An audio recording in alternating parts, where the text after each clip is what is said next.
Maytag Neptune, the most expensive washer ever? Where is Paul Harvey? We need him now. How did you get. Wait, Paul who? Sounds like clickbait, but it's probably true. Before I explain why, let me ask you something. When did Maytag die?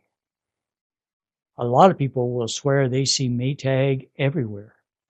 But a Maytag product less than 20 years old is a Whirlpool with a Maytag badge.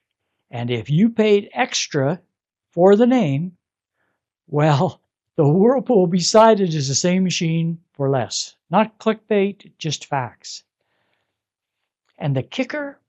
The Maytag Neptune, a genuinely good product, was likely the nail in the coffin for Maytag.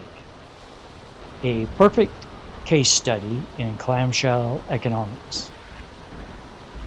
When the Neptune launched, Maytag and Whirlpool were locked in a race to the pricing floor.